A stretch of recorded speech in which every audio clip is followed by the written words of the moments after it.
Hi guys, this is your girl OK Prime. Welcome back to OK Prime TV. So today I'm going to share a testimony of how God saved me from ritualists and kidnappers.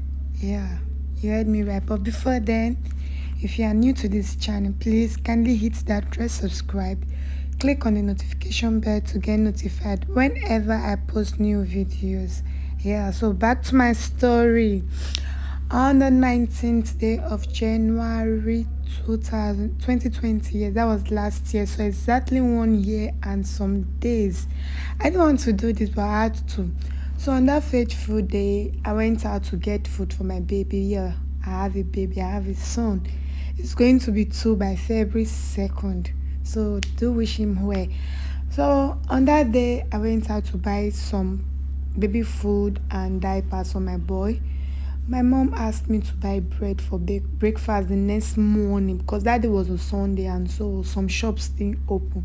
So I decided to just stroll down to the barracks, police barrack close to my mom's house. Getting there, I bought everything I wanted to buy. So before going there, I trekked down because the place is trekkable. It's just about 5 to 6 minutes walk. And since it was not dark, I decided to trek. Getting there, I bought everything I wanted to buy. So coming back, I was like, I'm tired. So I can't trek anymore because I was not feeling too fine on that very day. So I decided to take the bus. A bus stopped by. Then I just entered because it was going towards my direction. Even if it's not going towards my direction, they are going to pass that route. And my house is just along the road. So I entered the bus. Getting to Immediately I entered, I felt some kind of way. Like I've not had that kind of sensations before.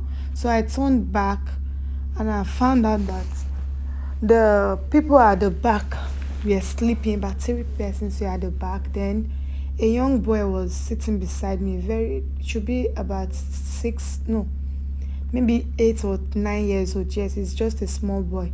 He was sleeping, so I was like, how come everybody's just sleeping? Then it occurred to me that immediately I entered, these people didn't call for passengers again, just locked up and zoomed off. Then I got to, before like 30 seconds, I just realized that, God, I've entered the wrong bus. So they were trying to hypnotize me, tapping my shoulder. Like, I said, oh, God, stop. I want to calm down. I'm not going again. I forgot something. Please stop. They're like, you never reach where you they go. As in tapping me with some handkerchief. Oh, Jehovah, I don't enter wrong motor today.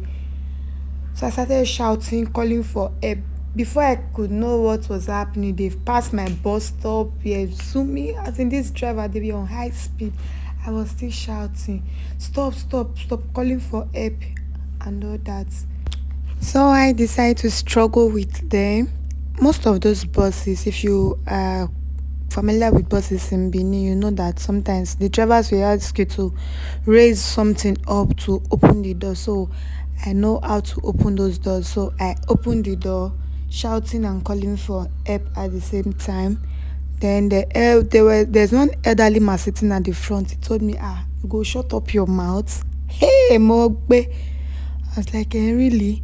So the other person that was sitting close to me was like, if I should not open the door again. So I opened it, I pushed him, was dragging me.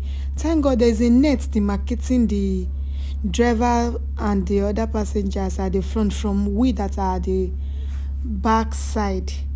So I struggled, I opened the door again. Immediately I opened the door the other time, the man from the back just put his hand and pushed me off the moving vehicle.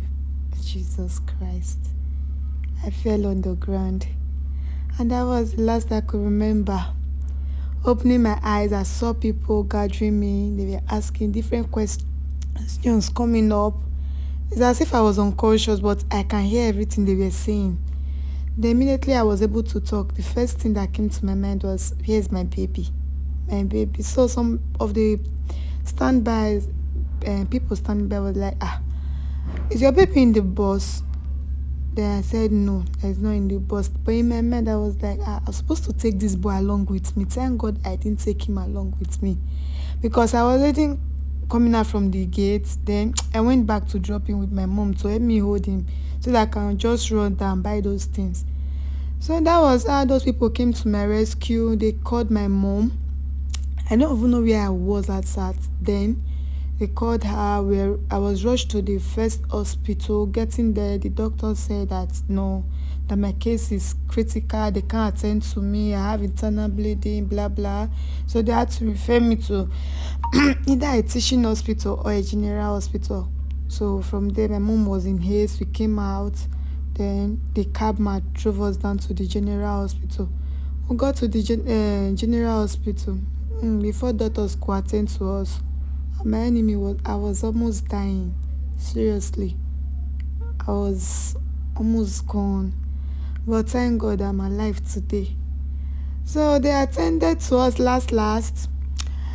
No bed for admission, so they said we can go home, then come back tomorrow for other treatment, or if we can go to any private hospital to get bed rested tomorrow morning so that we can come back for the x-ray, the scan, to know if I have fractures because my waist, I could not walk properly, my hands, I could not raise it, my leg, in fact, my whole body, I was feeling pains. So we're going back to the house. Immediately we came out of the hospital. Guess what happened? Not again. We met armed robbers with guns. The other man pointed a gun to my mom's head. My mom was carrying my baby. I was just standing there like dumbfounded. I could not say anything. They were asking where we were coming from and going to. My mom answered. I told them what happened. And the next day they said we can go without taking anything from us. Is God not faithful? Is God not big? Ha. So that was what happened on the 19th of January 2020, a day that I can never forget. Yeah. So from there, the next day we went for the scan and x-ray. At the end of the day, I had a broken arm, a dislocated ankle, fractured waist, bruises all over my body. But it took time to heal. Although it looks as if it was not going to heal, but at the end of the day, I came out strong. And these are recent photos of after the accident. I still have some scars on my face. The bruises are still there. The scars are still there, but they are my testimony scars. So thanks for listening, and do not forget to subscribe to this channel if you watched up to this minute. Thank you. I really appreciate you. This is OK Prime. I have more gist and more stories to give to you all. I love you all. To see you again. Bye.